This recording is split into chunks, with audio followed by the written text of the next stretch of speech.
Welcome, everybody, to In the Now. I want to thank you all for tuning in today. We are a few minutes late, but don't worry. I'm going to get all the information to you that needs to be out. And I want to, of course, say within the Now, a lot of our topics they've been talked about already. They've been discussed. But what I want to do here is go into depth and give you guys some background and, of course, give you the references that you can use to go and look up a lot of these topics. One thing I do not want you to do, and I stress, is to just watch the media and take what they say for it. I need everyone, and this is what this show is about, to learn to start doing some in-depth research into whatever topic it is, because we all like different things. We all have different things that we want to discuss. On that note, I also want to say thank you to everybody, the viewers. I have been getting emails. I've been getting Facebook Messenger messages. I've been getting WhatsApp for the people who have my personal information, sending me information on things that are important to them, what they want to discuss, what they want to see discussed. And of course, I'm going to obviously take little things that I think come up that are important for us to realize that, you know what, in life, we have to pay attention to what's going on. We've got to be aware of why things are happening and who it's happening to, and sometimes realize that we have to get over our first world problems. That's what I call them. And I call them first world problems. You'll see what I'm talking about as we go through our show today. So to start off, one thing I did say is that I was not going to talk about Mr. Trump.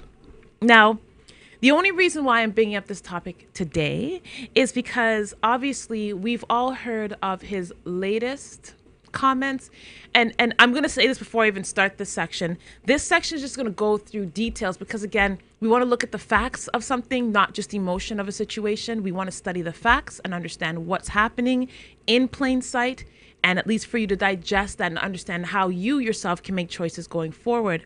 Now, we all know Trump is pretty ridiculous. This is not me being emotional. This is just reality. We have a clown in the Oval Office, and he is now heading one of the largest and fastest developing countries in the world. And unfortunately, it just looks like a game of, it looks like nonsense. It looks like charades to me watching what's going on in politics right now. And I usually avoid it.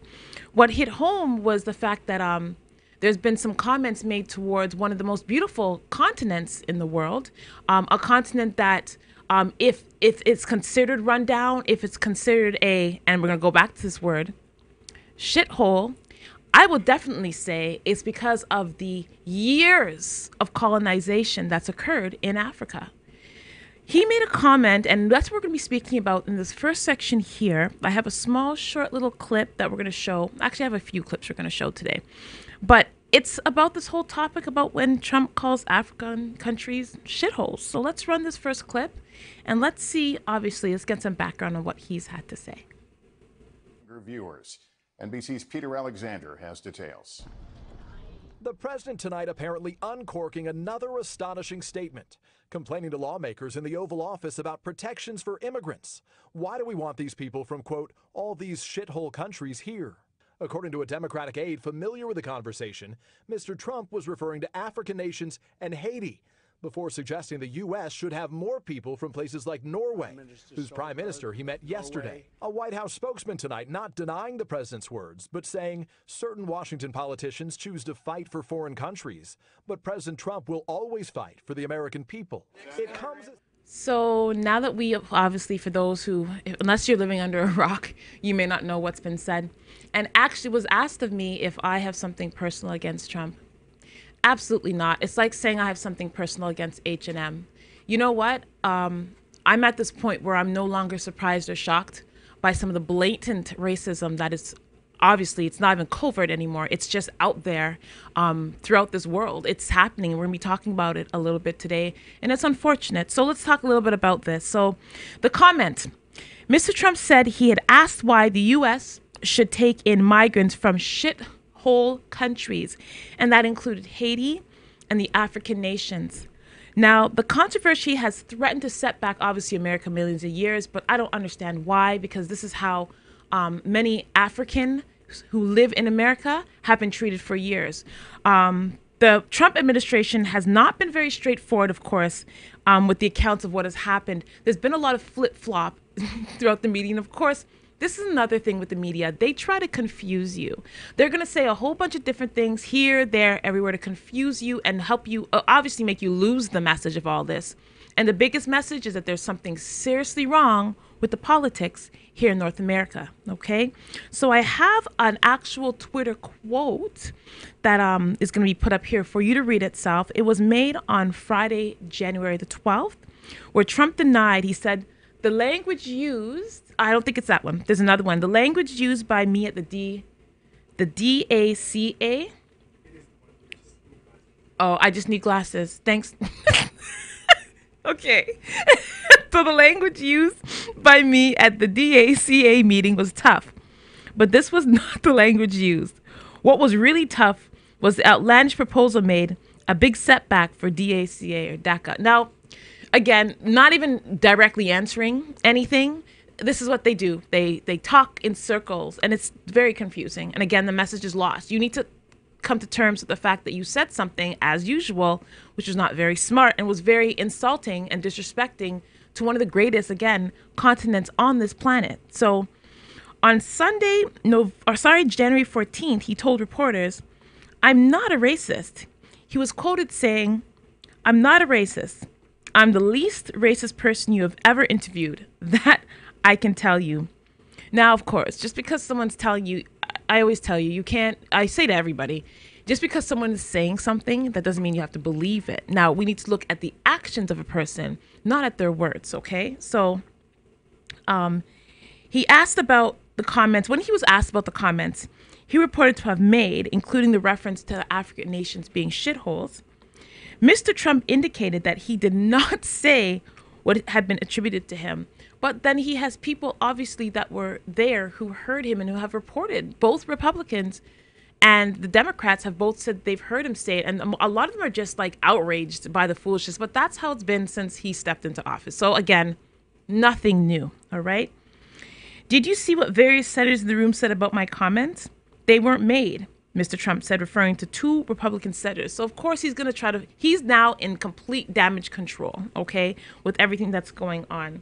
So I have another clip there that kind of talks a little bit about what's been happening behind the scenes and even what some of the other politicians have to say about it.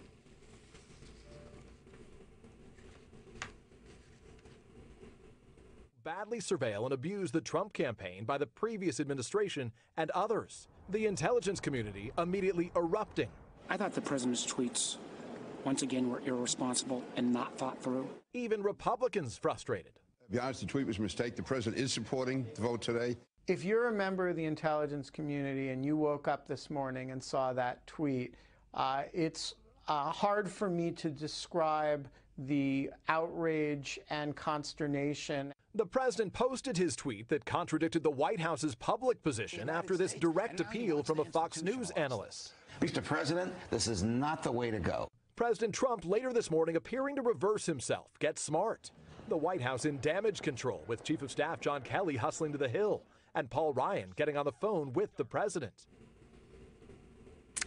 Head shake. That's all I can do. Just like, again, like sometimes I feel like this is like a reality TV show. I wonder what it's like for people outside of North America looking in on our politics. I'm almost curious to see what their thoughts are about the nonsense that's happening over here. Because again, even as Canadians, if we think we are unaffected by the foolishness happening in the States, you are sadly mistaken. Okay, so now there's been several countries that have actually spoken out against Trump.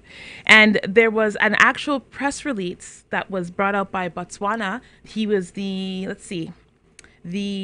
African Union. So that includes Botswana, Ghana, Haiti, Namibia, Senegal have all protested Trump's remarks. Botswana has asked the United States to clarify if Botswana is regarded as a shithole, okay, as a shithole country, as they said.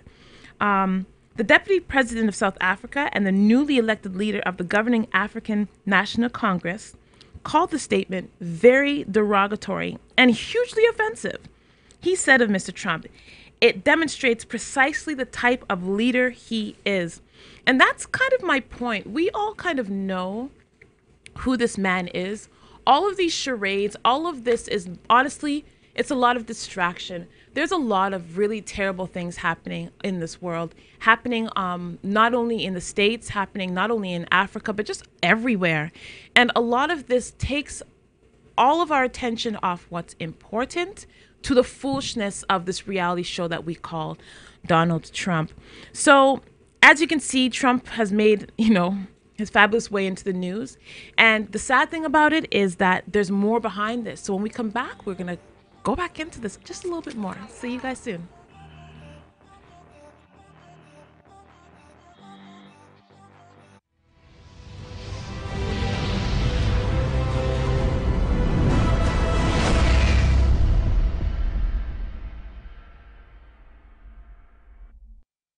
We are doing this event for the community.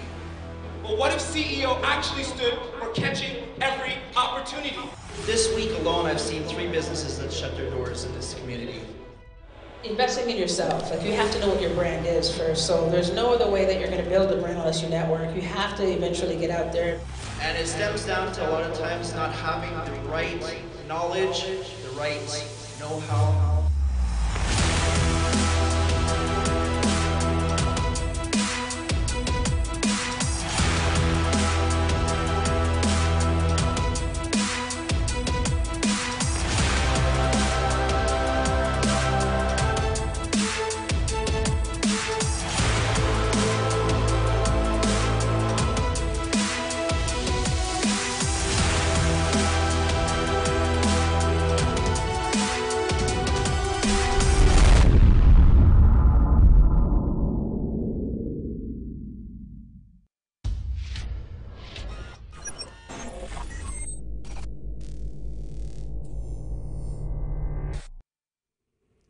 Welcome back, everybody. And today we're again doing something else I didn't want to, but I had to bring this up. Obviously, like it's not that I take anything that he says personally, but I find I do want to clarify again that this whole Trump show, that's what I call it, it's out here as a distraction because you know what, people, there's a lot more important, serious things happening in our world. We're going to go into a topic very soon that has nothing to do with what we call this is a shit show. Forget a shithole.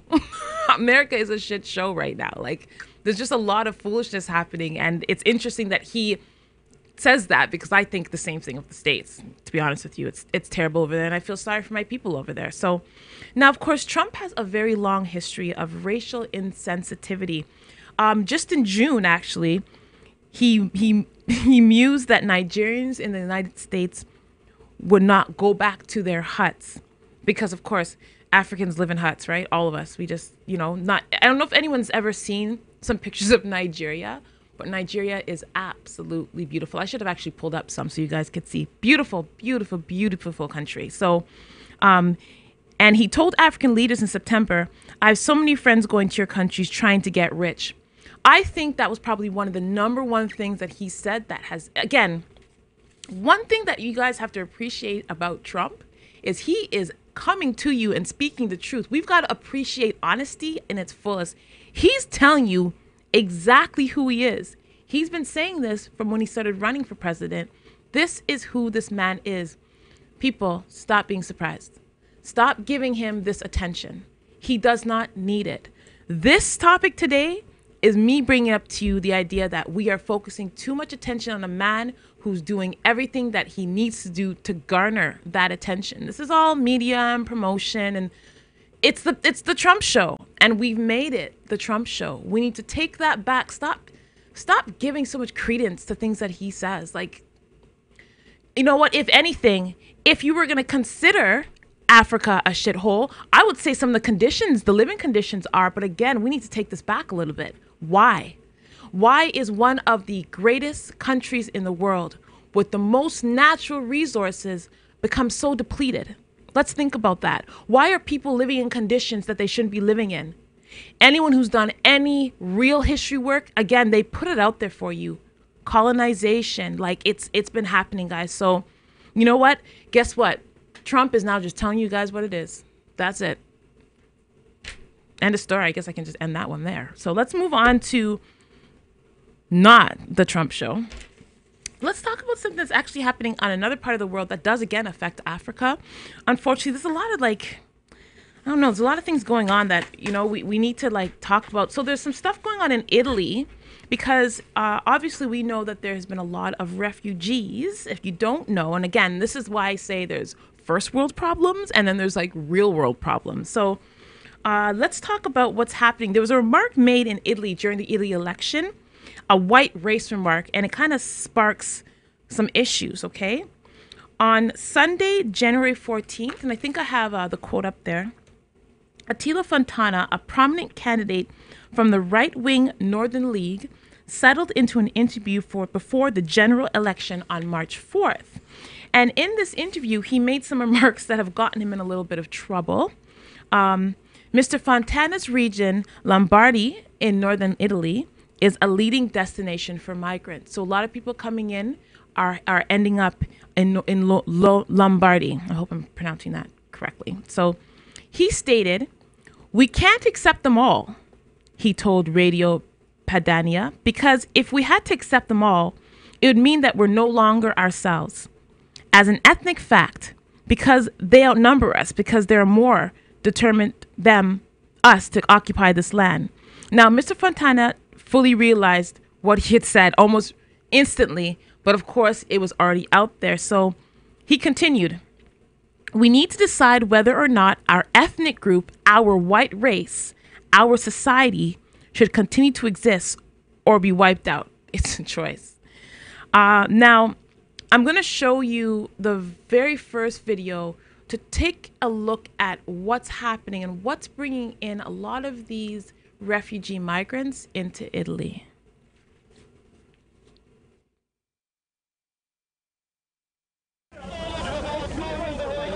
Last night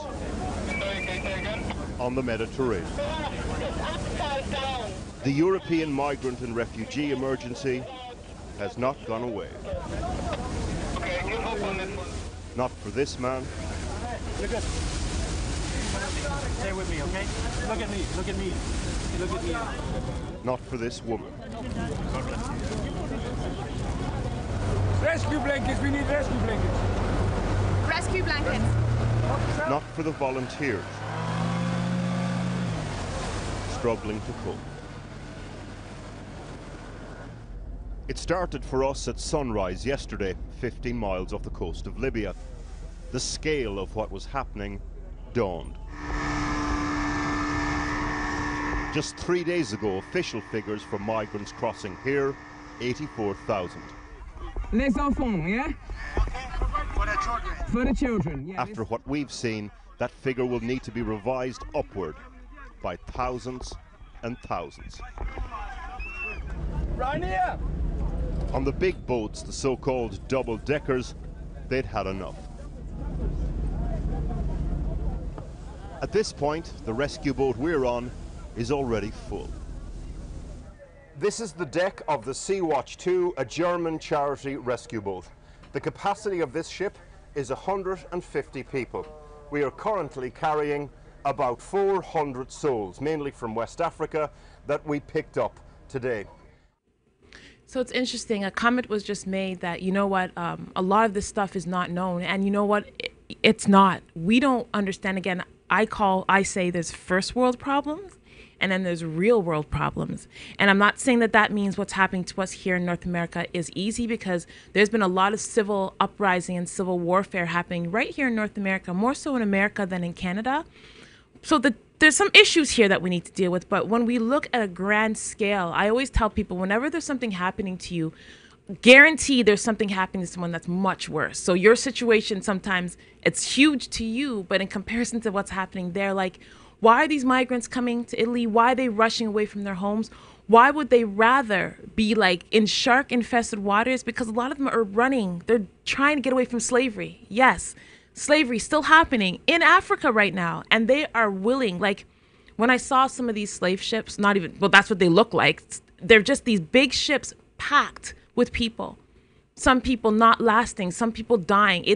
What's happening is terrible. So this is why a lot of politicians and activists in Lombardy called on Mr. Fontana to withdraw as a candidate for governor of Lombardy. His party rejects the call. Forget about it, said the Northern League leader, right? So there's people who are actually going against this, right? The party has had a history of tough and occasionally deeply offensive rhetoric against migrants or non-white Italians.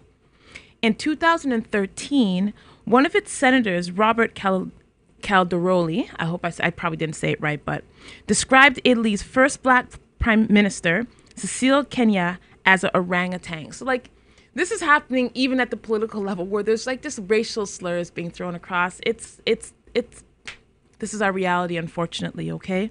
So I want to put up that last video for you again. This is not stuff you usually see, so I want you to understand that there's bigger things, there's bigger issues happening in our world. The Italian Prime Minister, Paolo Gentiloni, has expressed his discontent at the way his country's neighbours are reacting to the refugee crisis. He also said Italy will not be threatened on the matter. We will not accept lectures and still less threats, such as those we have heard from our neighbors in recent days. We are doing our duty and expect the whole of Europe to do the same alongside Italy. The warning comes after Austria threatened to deploy its military to bolster its border with Italy to stop migrants from entering. The Austrian defence minister said his country needs to ready itself, and these measures will be essential if the migrant influx from Italy is not reduced. Italy's struggling to cope with the huge wave of new arrivals. This year alone, almost 100,000 refugees have reached the Italian coast by sea. That's 85% of all migrants who came by sea to Europe. It's prompted local mayors to try and draw attention to the crisis, staging rallies to protest at what they say is an So we've got to understand the conditions. Now, it's not that I don't understand where they're coming from. You know what? I'm sure it's been very overwhelming having all of this happen and having everyone coming in. But guys, we have some serious situations that we're dealing with. In the past 3 years alone, more than 450,000 African migrants have made it to this country's shores. Crucially, many of these migrants don't stay in this country. They try to get into Europe, even further into Europe as much as they can. So there's some serious, like, real world issues happening. People are not just running to get out of here. They're running for their lives. So again, do your background research on this. I'll definitely give you guys some research tip and leave some of the references in the comment section for you guys. We'll be back in the now.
Welcome back, welcome back, welcome back. So if you are just joining us on In the Now, I thank you for joining us right now. Thank you for coming back.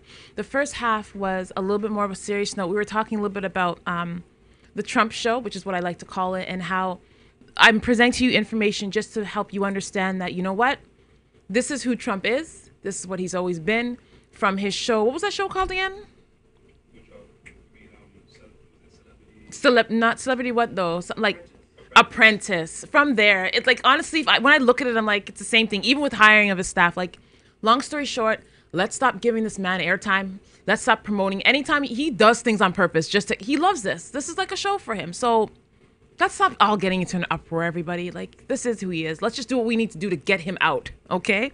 And then we also were talking about the seriousness of some of his comments and some comments made from other leaders in Europe, more specifically Italy, where there's a lot of migrants and refugees running from Africa because of some of the conditions. So a little bit more of a serious note on the first half.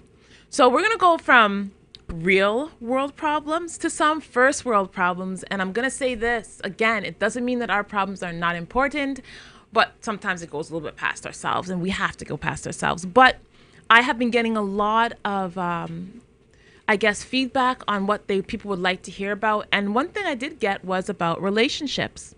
So something that is very hot right now, it's been talked about. People are trying to figure out and wrap their names or their minds around this whole idea. It's called micro-cheating.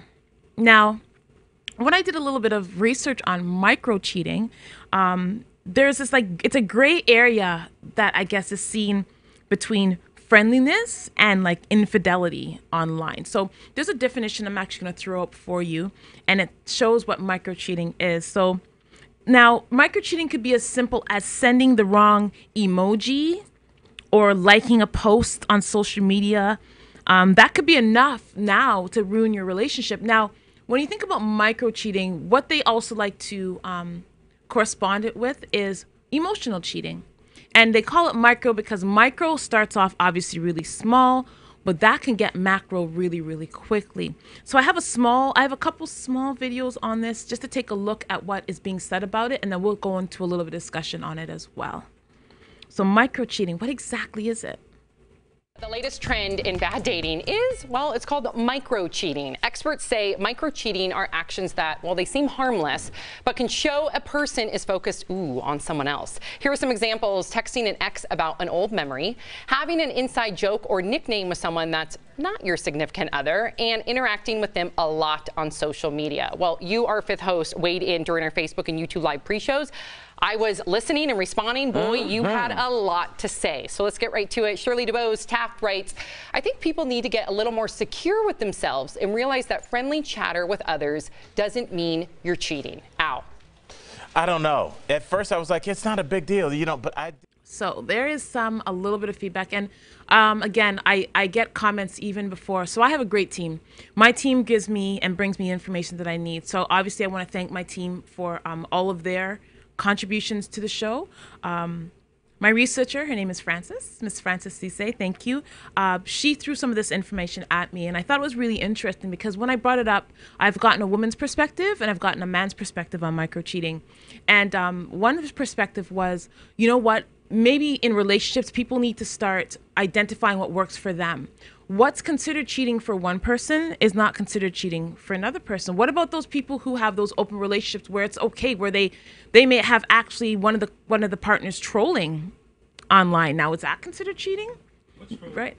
Oh, trolling. What is trolling? So trolling is when you're being creepy. When you're basically going on Facebook or any of these social media, Instagram, even LinkedIn, which is extremely inappropriate, and just like legit, like almost like trying to hook up. That's what trolling is, hooking up online, like going through people's Facebook pages, going through people's LinkedIn pages, but for the wrong reasons, not for business, because you're trying to hook up. That's trolling, I think. At least that's what I've been told. So that can happen, but let's talk about the seriousness of micro-cheating and how it can expand for those who, let's say, haven't had that open discussion about what micro-cheating is. So showing too much interest in the digital lives of someone other than your partner can be considered acts of infidelity, dubbed micro-cheating. While the actions themselves may seem like relatively trivial, they can have the same emotional impact as actually sleeping with someone. So in the video that I am going to bring up, the lady actually speaks on this, and I'm going to go into a little bit more detail on what she says when she looks at micro-cheating from her perspective. cheating, and then I'm hearing there's micro-cheating, or is there? Yeah, well, okay, well, this is a good debate. So when I first read the topic of micro-cheating, I thought maybe this is a university thing, perhaps a new way to cheat on your taxes. No. This is the new name for something that's been around for a while, emotional affairs. People call it micro-cheating because you're not really hurting anybody. You might be doing a little bit of, my sisters and I call it pinging. If somebody pings and then you ping back, so it's like they're fishing online or being flirty or things like that. So words aren't actually being said? No, or then it'll become an emotional affair or something like a texting affair. But they don't consider that cheating. That's micro-cheating. And does it really count? Well, that's a debate happening online. See, I almost feel like that's worse than the physical affair. In a way, when you have that emotional connection with somebody, that, in my estimation, is way worse than somebody going off and having a one-night stand with somebody they don't really know. But if you're, let's say, just speaking with someone and, you know, you develop a chemistry, it could just be a chemistry thing where they bring maybe laughter to your life, or they might bring, you might be in a rough time and they bring just maybe a bit of emotional support. So you're not really giving everything out there, but you might just enjoy that person's conversation. You know the plumb line to figure out whether or not it's cheating? What is that? When you need something, if you need to feel good about yourself, if you have something important to share, who's the person you're going to? But I think the other thing is do you let your partner know that you have this type of relation with that person? A good gauge. So if you don't do that, then that might be the point where you realize, you know what, maybe something's going on here. Yeah. But if you are open with your partner and you're letting them know and you're being transparent, then I don't know if I could call that cheating. And that's more of a friendship to me. Yes. Right. Than it is like you're hiding something, like micro-cheater. Okay. I think cheating is cheating, personally. I do too. And the minute you can't disclose something, that should there be you a red go. light. The disclosure is the biggest thing. All right. So I have my team back here dying at this guy. They're like, this guy can't have a girl. He's talking way too much, like, really. But you know what? I'm going to say this. You can try fooling yourself. I'm going to put this out to you. If you are doing something online that if your mate was standing right there, you wouldn't be able to do, something's wrong. And I'm saying, like, if you're going on some girls, for a man, let's just say a man. Let's start with the men, okay? I'm not picking on you guys, but let's be real, okay? Why can't you start with the women? You want me to start with the women? Yeah. Okay, whatever. I'll start with the women. So women, for you, it could be as simple, because for us, you have to understand, we cheat emotionally. Men cheat physically. With micro-cheating, it can start off, though, anyway. So for you women, it could be something as simple as someone liking your picture, right? All of a sudden now, you are gravitating towards that like, because it's like, oh my God, I'm getting this attention that you may not be getting in your relationship. Let's be real, right? So it starts off small. So let's just say it starts with a like. Then it moves up to a comment. Then it moves up to a message, let's say whether email or messenger or however you want to do it on whatever platform. Then it moves up to a conversation. You've exchanged phone numbers now. Then it moves up to a meeting. Can you see how this micro can become macro very quickly, which is why it's very important to be having this type of open dialogue in your relationships. If there are needs that need to be met, these needs have to be discussed, and they're not being discussed enough, which is why sometimes people are doing these things like going online and doing this. And sometimes people are just greedy. And this is now, I'm going to go to men. You're satisfied now? Thank you. You're welcome. Sometimes men are just greedy. Y'all just want too damn much. You have something nice at home and you want to go out with your strippiness and go out and just because. And that's just the reality. And you know what? Sometimes these are things you cannot control. But you have to understand, just because this stuff is happening online, it doesn't mean it's not cheating. If you're spending more time having a conversation with someone online than you are with the person sitting right beside you, there's a serious issue in your relationship that you probably need to work through. And if it can't be worked through, then you guys may have to think about parting ways, because this is a real thing. Like, it's hurtful. I get mad at my partner sometimes. When I see him sitting on the phone, if we're sitting down watching something, I get irate. Like, who are you talking to that's so important that you can't be paying attention to me right now? Right, Dave?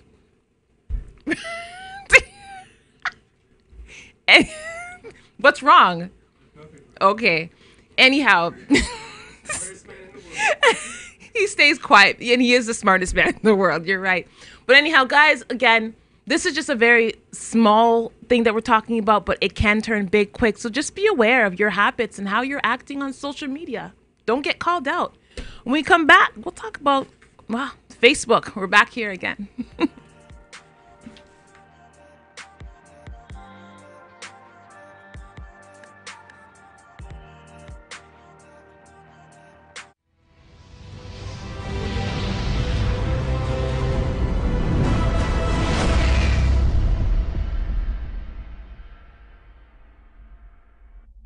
doing this event for the community. But what if CEO actually stood for catching every opportunity? This week alone, I've seen 3 businesses that shut their doors in this community. Investing in yourself, like you have to know what your brand is first. So there's no other way that you're going to build a brand unless you network. You have to eventually get out there. And it stems down to a lot of times not having the right knowledge, the right know-how.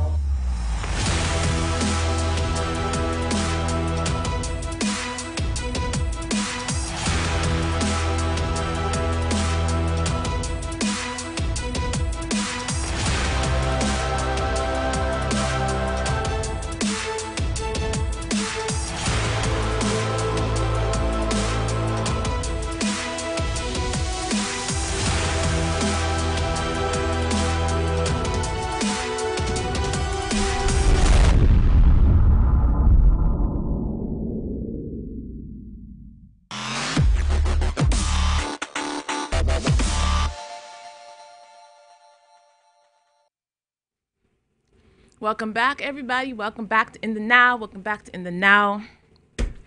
Cheating. I should just ended the show on that note, but I'm not going to. Let's talk about Facebook a little bit, and then we have some like idiot things, which I'm gonna call it. Every now and then, I'm gonna have like a idiot things news report, just because like we need it. Every now and then, we need to like do that. Like really. So, Facebook on Thursday. What's going on with Facebook? So, Facebook has begun to change the way it filters posts and videos on its centerpiece newsfeed. Now, the start of what Chief Executive Mark Zuckerberg said would be a series of changes in the design of the world's largest social network. Now, Zuckerberg, in a sweeping post on Facebook, so I don't know if anyone pays attention to some of those posts that go up by him, said that the company would change the filter for the newsfeed to prioritize what friends and family share, while reducing the amount of non-advertising content from publishers and brands. So instead of having, I guess, are they cookies? Is that what they call? These things that realize what you're kind of checking and then they send you stuff? Cookies. I'm learning about technology, people. Trust me. So those, I'm guessing, are gonna be like tweets, the algorithms. Again, I'm saying these words because they sound good.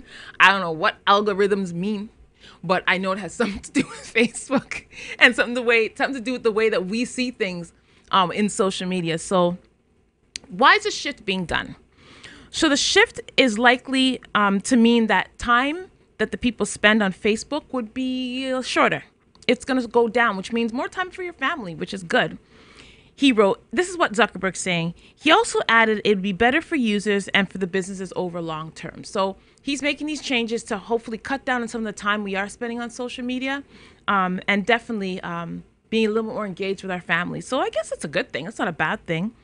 So advertising, of course, on the social network would be unaffected by these changes. So with advertisers, you're still going to be able to advertise, but they're just going to be doing things a little bit differently. Facebook and its social media competitors have been inundated by criticism that led to their products' reviewers' user. So the users of Facebook started to criticize what was going on because they said this was leading to some like addictive behavior. Now, I find it interesting.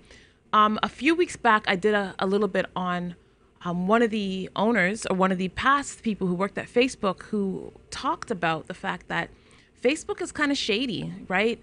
And it's interesting now that they've started to make these adjustments. Now, I don't know if this is a reactive adjustment or if this is something that they were planning to do from a long time ago, but definitely they're trying to get rid of this addictive, which is what they was spoken about. So when you get a chance, definitely go back and check a few shows ago where we spoke about Facebook and what's been happening with them, okay? So the company has been criticized for algorithms that may have prioritized misleading news and misinformation in people's feeds, which influenced 2016's American presidential election, as well as political discourse in many other countries, okay? So let's see what happens. They're trying to make these changes to make it less addictive. Let's see what's going to happen.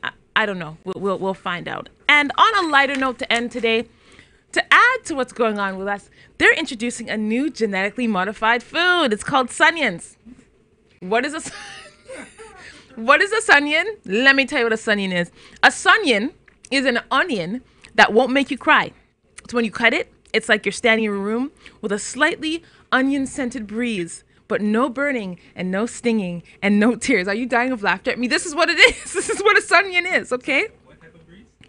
It's a slightly onion-scented breeze. So onions make us cry because they have a defense mechanism against critters or humans who want to eat them, right? Which makes sense, which is why we all tear up when we cut them. They release a chemical irritant called, let's see if I said this right yesterday, synpropanthenyl S oxide. Gangster, I said it. That triggers a burning sensation in our eyes. So they are not genetically modified according to Bayer crop science, which developed what they are. That's what they're saying, that they are not genetically modified. But they are the result of crossbreeding less pungent onions to develop a variety that is sweet and mild, with the tear-causing volatile compounds found in other onions decreasing over time. So guess what? For all those cooks out there, now we have Sunyons. I should do the commercial, eh?